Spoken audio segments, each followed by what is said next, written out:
terkini. Dan untuk hari ini kita akan membahas terkait terorisme dan ancaman intoleransi yang lagi booming banget di Indonesia. Tentunya di sini saya tidak sendiri, saya ditemani oleh Mujibur Rahman. Bang Mujibur Rahman, STHI-LCMA. Nah, Bang Mujibur Rahman ini sebagai salah satu penulis buku penulis buku kaum jihadis. Jadi sudah mantep lah terkait teroris tuh ya. Ya nggak Bang? Mudah-mudahan. Ya mudah-mudahan. Nah Bang, terkait masalah teroris ini kan kemarin kita sempat booming banget nih berita-beritanya yang terkait di Makassar maupun yang penembakan di Mabes Polri gitu. Menurut Abang gimana sih tanggapan Abang terkait ancaman dari pengeboman maupun penembakan yang ada yang terjadi tersebut gitu. Ya.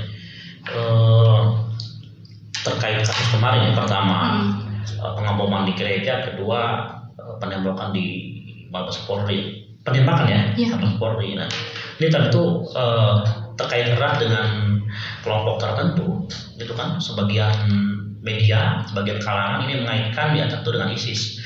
Setiap kali ada pengeboman, tindakan radikalisme dan semisalnya dimanapun itu, ya beberapa tahun ini, pasti media atau pengamat terorisme selalu mengaitkan dengan kelompok ISIS, ya. Atau di Indonesia misalkan ada kelompok tertentu, misal Jamaah Ansarud Daulah, JAD yang dipimpin oleh Aman Abdul Rahman ya, yang beberapa bulan lalu baru dapat vonis hukuman mati, ya. Kira-kira seperti itu. Nah,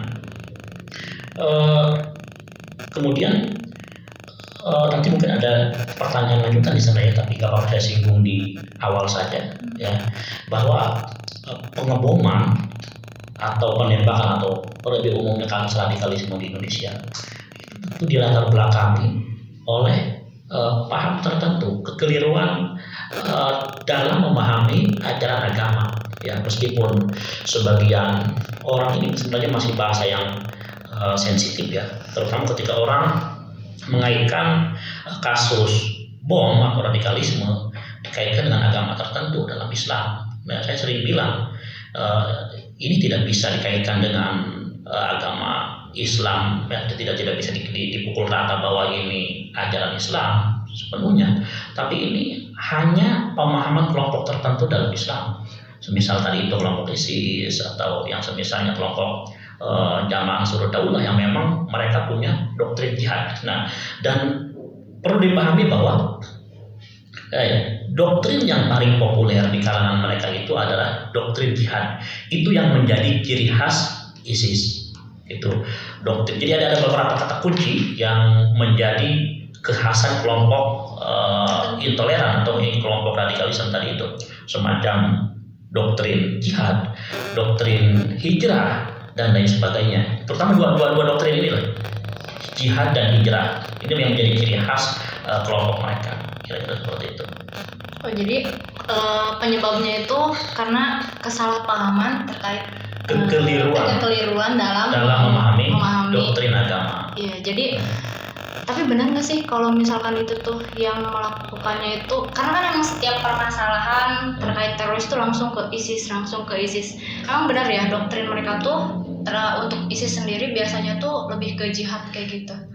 Seperti yang saya bilang tadi itu, kelompok teroris itu ya, entah yang dalam bentuk pengeboman, penembakan dan semisalnya, ya untuk beberapa tahun ini pasti terafiliasi dengan ISIS, ya. Terafiliasi dengan meskipun ISIS-nya sendiri yang di pusat sana, apa yang di Irak dan Suriah sudah dibombardir, tetapi karena ini sudah menjadi sebuah dogma, ya bukan doktrin lagi, tapi ini dulu tahap dogma. Kalau doktrin itu ketika berdebat dan kemudian mereka kalah, yaitu mereka pasti sudah bisa kembali. Tapi karena ini sudah menjadi sebuah dogma, ya bagi kelompok mereka, meskipun nggak semuanya loh ya. Nah, makanya sulit mengajak mereka untuk kembali, gitu loh. Seperti yang tahun berapa? Kira-kira tahun 2017-an ya. Itu ada perempuan yang apa istilahnya tertangkap hendak melakukan pengeboman gitu ya, yang apa dalam bahasa mereka itu harakah istishhadiyah. Ketika diwawancarai oleh media, TV One kalau nggak salah mewawancarai Nah, kenapa Anda melakukan perbuatan seperti ini, mengebom dan semisalnya? Bukankah itu dilarang dalam ajaran agama? Nah, mereka apa? Yang bersangkutan menjawabnya bahwa apa yang mereka lakukan atau apa yang hendak mereka lakukan, yaitu hendak mengebom atau melakukan tindakan kekerasan semisalnya, itu dilatar belakangi oleh teks agama tertentu, atau lebih spesifiknya oleh hadis tertentu. Mereka menjawab, dia menjawab bahwa apa yang hendak saya lakukan ini, yaitu ngebom ini, itu dilandasi oleh hadis. Ada hadis yang bunyinya itu al-islamu ghoriban wa sayaudu ghoriban fatubal ghuraba. Artinya Islam itu datang dalam keadaan asing, ya, gharib itu asing atau aneh, wa sayaudu ghoriban, dan akan kembali dalam keadaan asing, dalam keadaan aneh, fatubal ghuraba, dan berbahagialah bagi orang-orang yang asing. Jadi dia yang bersangkutan atau mereka gitu kan, secara umumnya ISIS atau kelompok radikalisme, umumnya mereka mengebom, kemudian mereka hijrah dari Indonesia, ya, mereka bahkan menjual harta kekayaannya semuanya, tujuannya ongkosnya buat berangkat mereka kemana, ke pusat ISIS sana di Irak dan Suriah. Nah, itu dalam rangka mengamalkan hadis yang tadi itu, bahwa Islam asing, datangnya semula dalam keadaan asing dan akan kembali dalam keadaan asing. Fatubal ghuraba, maka berbahagialah mereka yang asing. Jadi mereka sesederhana itu dalam memahami teks hadis yang tadi saya sebutkan tadi itu, ya. Mereka ingin dikategorikan sebagai orang-orang asing sebagaimana yang ada dalam hadis tadi itu. Itu sederhana itu pemahaman mereka. Nah, tadi saya sudah bilang bahwa latar belakang terjadinya terorisme itu akibat kekeliruan dalam memahami teks agama, ya. Saya ingin menunjukkan kekeliruannya. Pertama bahwa, hadis ini yang dimaksud asing di sini bukan dalam artian mengasingkan diri dari Indonesia ke ISIS sana, ke Irak, Suriah, ini kelompok yang aneh-aneh kayak gitu, yang radikal. Tetapi asing di sini bisa dilihat dari dua sisi. Pertama, betul bahwa Islam ini ketika awal mula datang itu kan mayoritas orang-orang kafir di Makkah sana. Kemudian datanglah Islam di bawah Nabi Muhammad dengan melalui dakwah yang sifat itu sir, dakwah secara diam-diam, bukan dakwah yang bil jahar yang kemudian dilakukan. Nah, ini dia maksudnya dia maksud gharib di sini, yang dimaksud asing itu seperti itu. Artinya Islam itu datang dalam keadaan asing karena yang populer saat itu adalah kekufuran di masyarakat Arab saat itu. Itu pertama. Kedua, mereka tidak utuh dalam memahami hadis ini. Jadi ada lanjutannya. Mereka hanya memahami, misalnya hanya mengutip sepotongnya saja. Ja'al Islamu ghoriban wa sayaudu ghoriban fatubal ghuraba. Hanya sebatas itu. Ya. Yang jadi kata kunci adalah ghuraba, yaitu orang-orang asing. Padahal ada lanjutannya. Enggak hanya sampai fatubal ghuraba yang artinya berbahagialah kata Nabi orang-orang yang asing. Enggak sampai di situ lanjutannya itu, teks hadis utuhnya. Tapi ada lanjutannya. Ketika Nabi mengatakan hadis itu kepada para sahabat, dan para sahabat kemudian bertanya, ya, wa manil ghuraba? Siapa sebenarnya ghuraba itu, wahai Nabi? Nabi menjawab, alladzina, gitu kan, yuslihuna idza fasadan nas, yaitu mereka yang melakukan kebaikan ketika manusia-manusia yang lain melakukan kerusakan atau terjadi kerusakan. Nah, itu dimaksud ghuraba. Ini sebagai salah satu sampel saja bahwa tindakan terorisme itu terjadi, entah itu berupa pengoboman dan lain sebagainya. Itu penyebab utamanya, faktor yang paling besar itu adalah karena kekeliruan dalam memahami agama. Kira-kira seperti itu. Ya, jadi kalau misalkan harusnya sih untuk memahami sesuatu tuh harus butuh referensi yang banyak dulu gitu ya, Bang. Dan tadi kan sempat Abang sebutkan terkait ada satu perempuan yang diwawancari beberapa media gitu kan. Nah, untuk pengumuman kemarin kan maksudnya untuk yang penembakan di Mabes Polri kan itu pelakunya perempuan. Nah, menurut Abang bagaimana sih keterlibatan perempuan dalam teroris itu untuk saat ini gitu? Ya, sebenarnya bukan hanya perempuan. Ketika beberapa tahun lalu itu perempuan sekaligus anaknya. Yang Sekeluarga itu, saya nggak lupa persisnya. Kalau nggak salah di Solo atau di Surabaya itu, di Polri juga, di Polres atau di ya apa itu di markas polisi atau TNI, saya lupa itu persisnya. Nah itu sekeluarga langsung mereka bawa kendaraan ke depan markas polisi, kemudian meledakkan bom. Nah, doktrinnya itu sederhana. Anak itu kan yang disuruh ngebom itu memencet tombol itu anaknya. Jadi konon anaknya itu dia nggak sekolah di sekolah formal SD dan semisalnya gitu ya.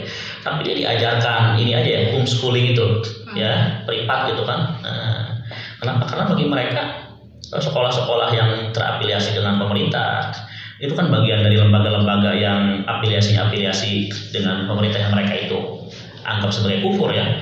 Jadi sehingga mereka itu ketika misalnya ada upacara di sekolah itu nggak mau angkat tangan angkat bendera karena itu bagian dari kekufuran juga. Itu kan ya bagi mereka yang wajib dihormat atau dimuliakan itu hanya Allah saja. Jadi nggak boleh menghormat bendera angkat tangan. Nah kembali ke yang tadi, sehingga anak tadi itu yang bersangkutan itu doktrinnya sederhana dari orang tuanya. Nah kamu mau masuk surga nggak? Iya bu, ya gampang kalau mau masuk surga nanti kamu ikut mama misalkan ke depan markas polisi, sesampainya di sana nanti kamu pencet aja tombol ini. Itu kan anak kecil itu diiming-imingi surga pasti mau gitu loh. Dan ban ini saya katakan tadi bukan hanya laki-laki atau bukan hanya perempuan, itu sudah sampai ke anak-anak. Doktrinnya sudah sampai seperti itu, sudah sampai mereka melakukan pengeboman gitu kan. Nah dulu ada film sebenarnya, saya lupa nama judul filmnya itu, tapi ini untuk merespon kelompok JI Jamaah Islamiyah, Prison and Paradise. Tahun berapa saya lupa itu film itu tuh. Cuma itu tahun berapa? Ya. Saya dulu tuh pernah nonton film itu tahun 2011 waktu saya masih S1 dulu itu masih kuliah. Itu film itu diseminarkan, ditonton bareng-bareng. Biasa wawancara gitu kan. Nah ini saya nggak apa-apa melebar ya, nggak menyorotkan perempuan aja ya, nggak apa-apa. Jadi kadang keluarganya dia anak-anaknya tidak tahu bahwa bapaknya itu ternyata sudah mati. Jadi bapaknya hanya pamit ke istrinya mesti bapaknya tanya pamit ke istrinya, ke anaknya. Lama nggak pulang, padahal dia sudah melakukan pengeboman gitu kan, tindakan kayak gituan. Anaknya nanya, "Mah, papa kemana?" Nah, itu kan jawabannya kemana-mana menutupi, padahal bapaknya sudah mati. Gitu. Jadi semuanya itu terafiliasi gitu. Terafiliasi bukan hanya orang tua tapi sampai anak kecil gitu kira-kira. Dan isu terorisme di sini tiap dekade mungkin ya ada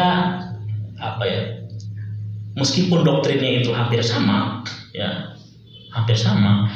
tetapi itu hanya kemasannya yang beda. Dulu ada JI, kesini lagi ada JI itu yang Ali Imran itu yang Bali, bom Bali, kesini lagi ada Aman Abdurrahman, dan nggak tertutup kemungkinan nanti ada lagi yang baru, tapi mudah-mudahan enggak lah gitu. Sampai sini aja.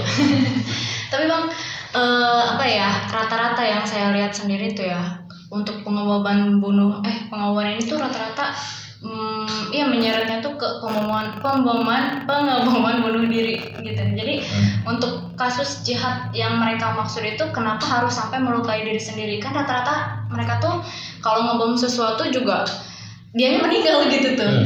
Ya harusnya kan yang namanya teror itu ya nggak harus ikut-ikutan, kalau mau jahat ya jahat sekalian gitu tuh, tapi nggak harus membuat diri sendiri mati gitu tuh. Kalau menurut abang gimana tanggapannya gitu? Nah itu justru bagi mereka itu cara mereka untuk ketemu surga langsung. Oh gitu. Kayak gitu kan?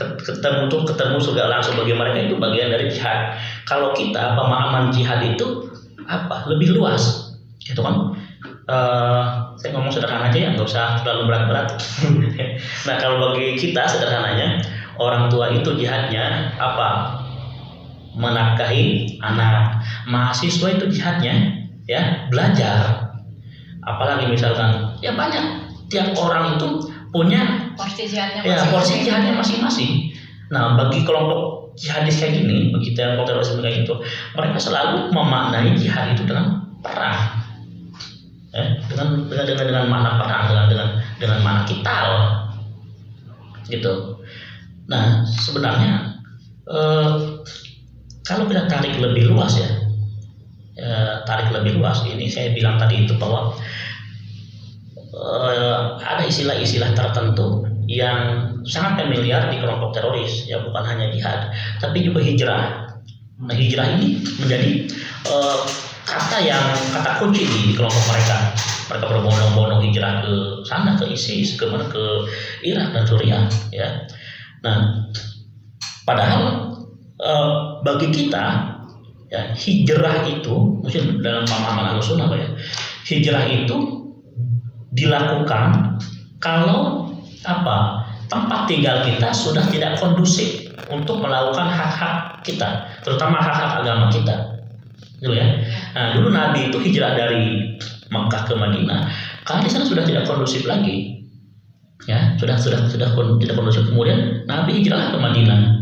Nah, sedangkan kita di Indonesia di sini, meskipun labelnya itu bukan menerapkan hukum atau syariat Islam, tapi kan hak-hak agama kita terpenuhi. Ada nggak yang tidak terpenuhi? Kita sholat bahkan dipersilahkan, kita naik haji tinggal naik haji dan semisalnya, itu loh.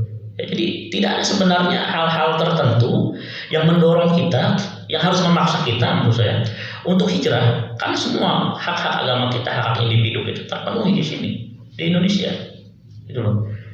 Malah ketika kalau kita bandingkan di Indonesia dengan di Timur Tengah sana, dengan misalkan di Syria dan sekitarnya itu, malah mereka bisa dibilang beribadah dalam keadaan tidak nyaman.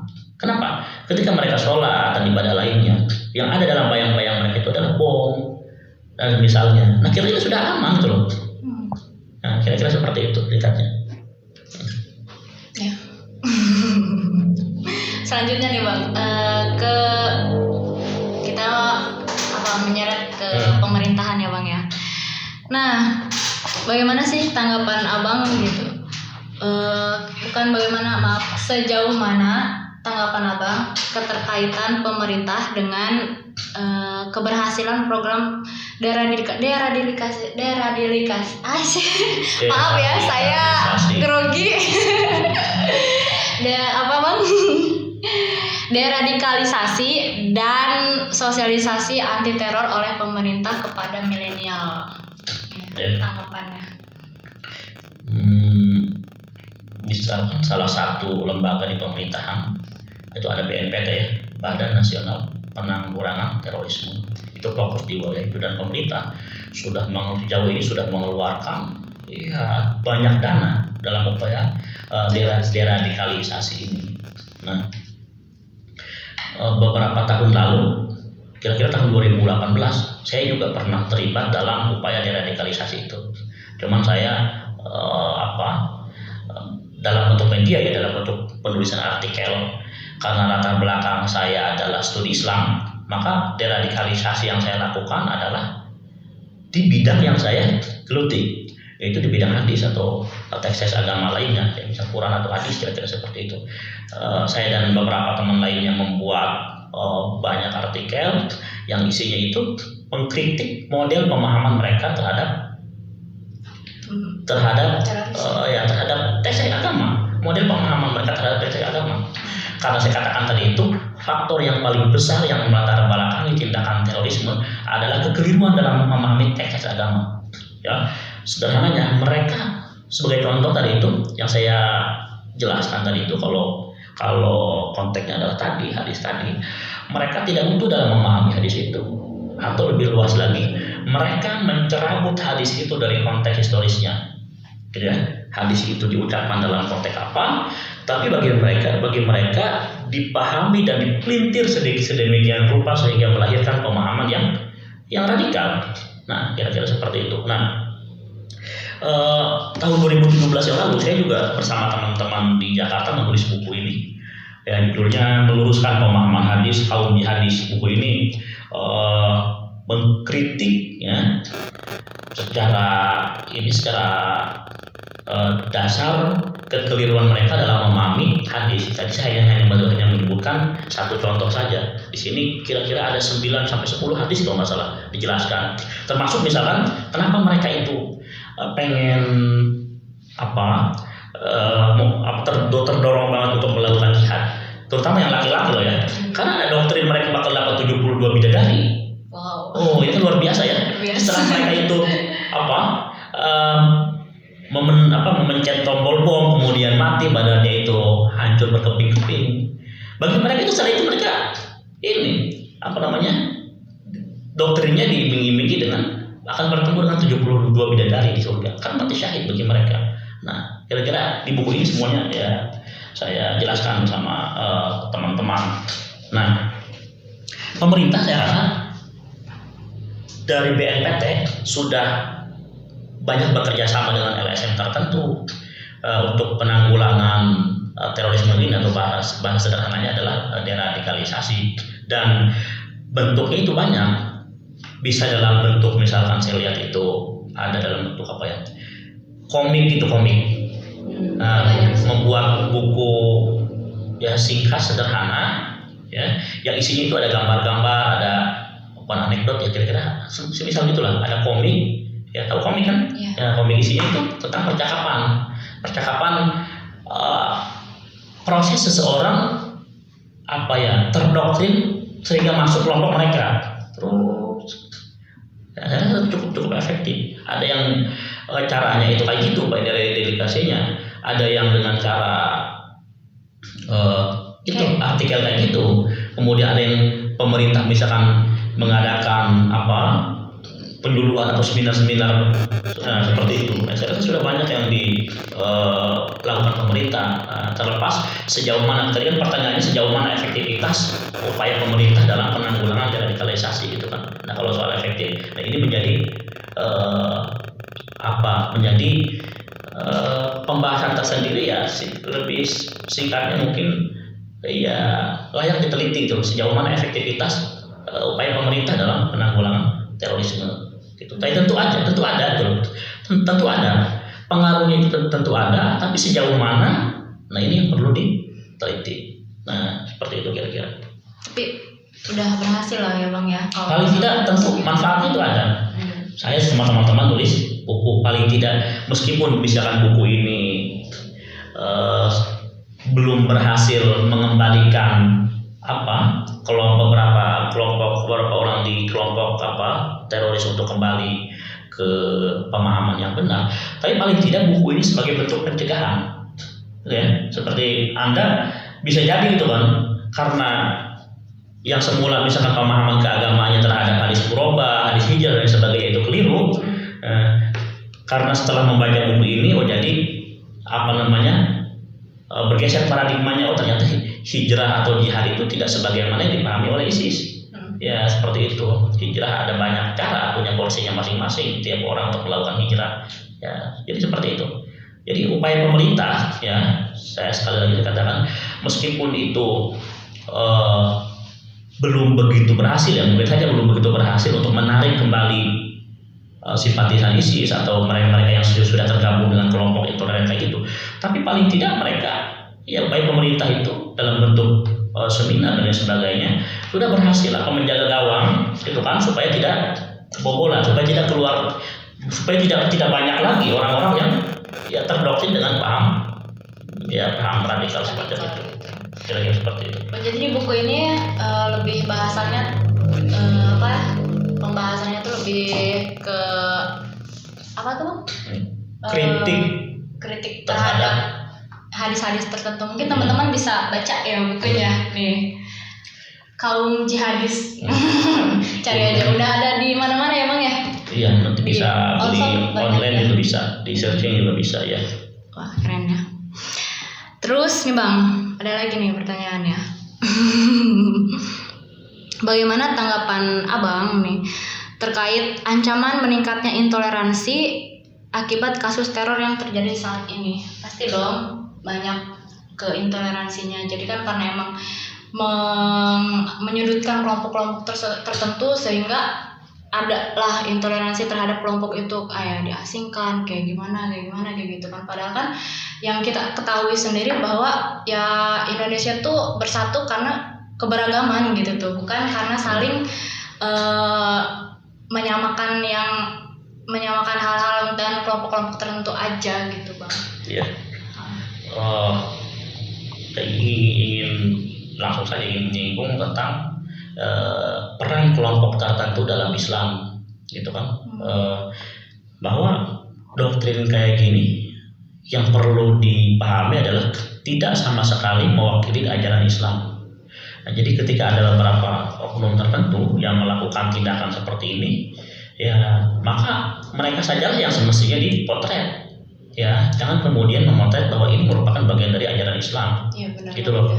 Ya, kelompok tertentu sebagian mengaitkan ini dengan doktrin ajaran Wahabi. Ya, Wahabi ajaran Wahabi takfiri terutama ya. Meskipun tidak semuanya, tapi Salafi Wahabi yang sifatnya itu ya takfiri, mudah mengkafirkan, entah itu mengkafirkan pemerintah dan jajaran yang lainnya. Nah, seperti itu. Apa tadi gimana persisnya pertanyaannya? Terkait ancaman intoleransi meningkat gitu tuh. Ancaman intoleransi. Oke. Nah, sebetulnya ajaran-ajaran kayak gini kan di tiap daerah itu ada, gitu loh. Di tiap daerah itu ada, meskipun dengan model yang berbeda. Kalau soal kafir mengkafirkan pemerintah, itu bukan hanya ajaran kaum jihadis, orang-orang yang hanya sekedar menganut paham khilafahisme seperti HTI, kemudian ada di daerah Lampung itu namanya Boko Haram. Ini bukan Boko Haram Khilafatul Muslimin. Kalau Boko Haram itu adanya di Amerika sana. Mereka itu kelompok-kelompok yang memang menjunjung tinggi atau dalam artian mencita-citakan tegaknya khilafah Islamiyah. Artinya sistem pemerintahan yang diterapkan hari ini itu merupakan sistem pemerintahan yang kufur. Bahkan ada di HTI itu seorang amirnya terkultur namanya Abdul Qadim Zolum menulis buku Demokrasi Sistem Kufur yang untuk memotret sistem pemerintahan di dunia atau spesifiknya di Indonesia. Nah, bagi mereka intinya demokrasi atau NKRI dan model pemerintahan semacam ini merupakan pemerintahan yang tidak sah dalam sudut pandang Islam, gitu kan? Nah, sehingga mereka mencoba mengganti ini dengan sistem yang menurut mereka yaitu merepresentasikan ajaran Islam, yaitu sistem khilafah. Nah, kembali ke yang tadi, kalau bicara intoleran, gitu kan, itu sebenarnya kelompok-kelompok tadi yang sebutkan yang menganut paham khilafah, mereka juga sebenarnya mengkafirkan pemerintah. Dalam bahasa yang lain, mereka termasuk kelompok yang intoleran. Meskipun untuk HTI di sini tidak sampai radikal, gitu kan? Tidak sampai radikal. Ya, HTI tidak sampai menganut doktrin istishhadiyah, pengeboman kayak gitu. Tapi mengkufurkan pemerintah. Nah, ini seperti ini. HTI dengan ISIS di sini, saya mengamati juga dua kelompok ini. HTI dengan ISIS ini, mereka titik temunya dua-duanya ini menegakkan menjunjung tinggi atau mencita-citakan tegaknya khilafah Islamiyah. Khilafah Islamiyah.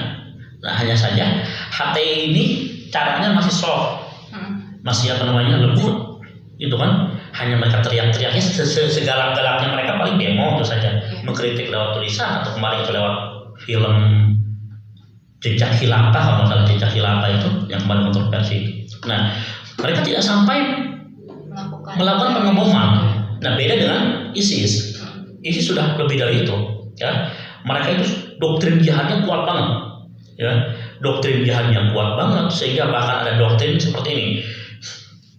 Bagi apa ya, bagi orang-orang yang di luar kawasan ISIS yang di Suriah, di mana, di Irak, Suriah sana, bagi mereka yang di luar kawasan ISIS atau di Indonesia dimanapun itu yang hendak berjihad dan bergabung dengan ISIS, gitu kan, tetapi tidak bisa, belum sampai ke sana, maka silahkan berjihad di tempatnya masing-masing. Ada doktrinnya itu, sehingga beberapa tahun lalu itu ada tiap daerah ada pengeboman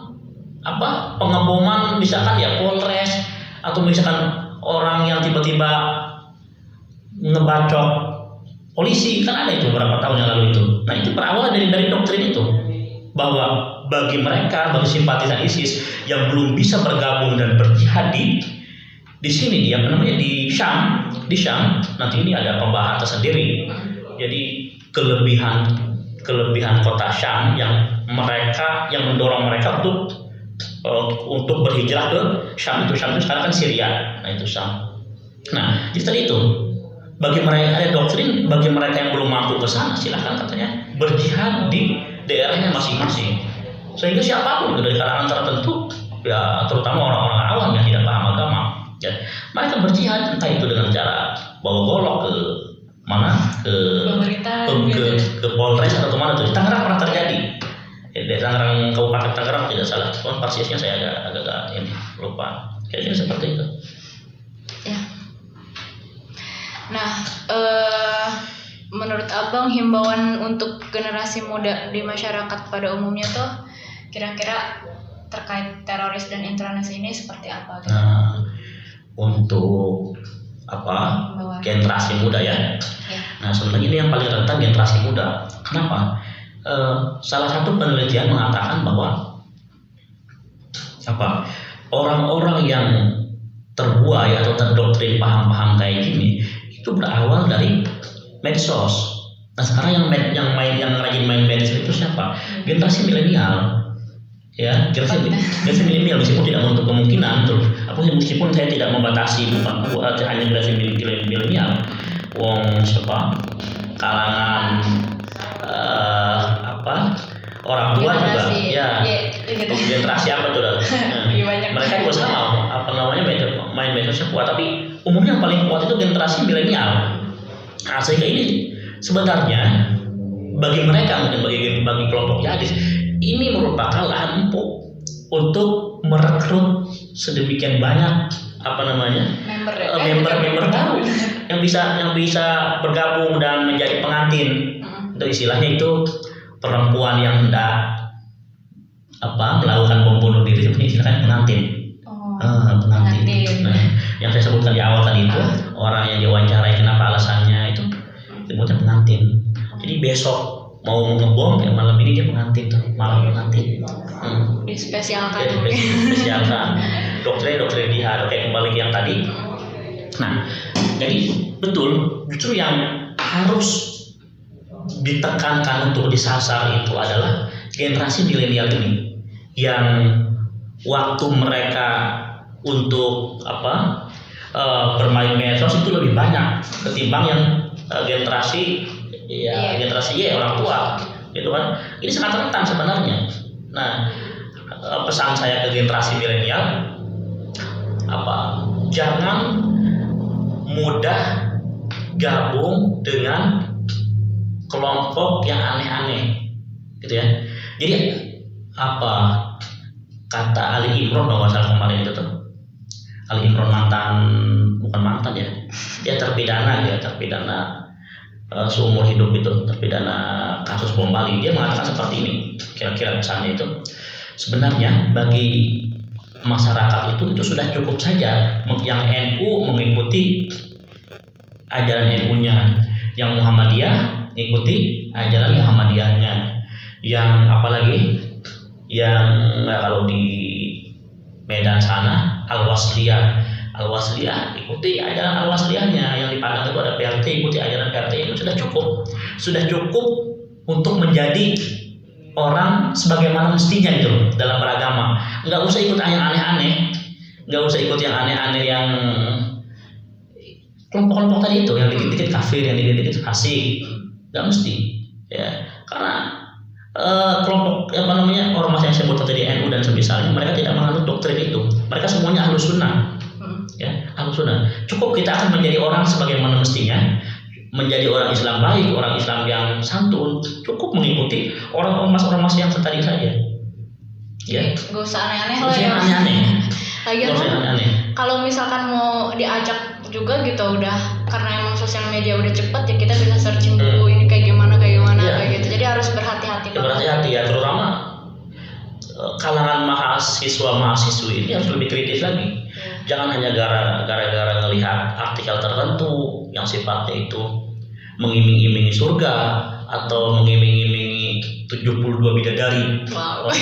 Wah, semuanya ini kan bagi anak muda atau ya katakanlah generasi yang agak menengah ke atas menjelang generasi Y gitu kan, yang hidupnya itu misalkan ekonominya tidak terpenuhi, ditambah dengan masalah kehidupan yang banyak, yang rumit gitu kan, hutang juga banyak, sehingga tiba-tiba mereka, nah ini sebenarnya generasi ini nih yang rentan itu bukan hanya generasi milenial. Kalau milenial kan generasi milenial itu disasarnya lewat medsos, karena mereka kan kerjanya gini terus gitu Sambil kan. rebahan. Ya, kalau generasi Y ini, orang-orang tua di sini itu mungkin dari lisan-lisan saja, sehingga mereka misalkan diiming-imingi, sudahlah kita kan mau apa lagi, umur sudah sekian, ekonomi gitu juga Ini sangat aja, rumit gitu kan, masalah segala macam, mending masuk surga saja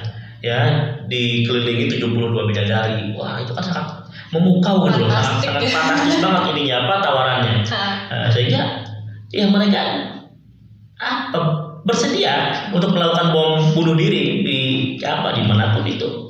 Jadi ada banyak tawaran, ada banyak cara mereka untuk melakukan rekrutmen. Nah, kira-kira seperti itu. Nah, tadi saya awal lupa menjelaskan bahwa ada salah satu penelitian LSM, cuman saya nama LSM-nya lupa, entah itu Alfara Institute atau apa. Yang jelas ini disampaikan ke saya oleh Densus, langsung saya dulu pernah bicara dengan Densus. Nah, hasil penelitian mereka menunjukkan bahwa ada banyak faktor yang melatar belakangi radikalisme atau terorisme kayak gini, bom dan semisalnya.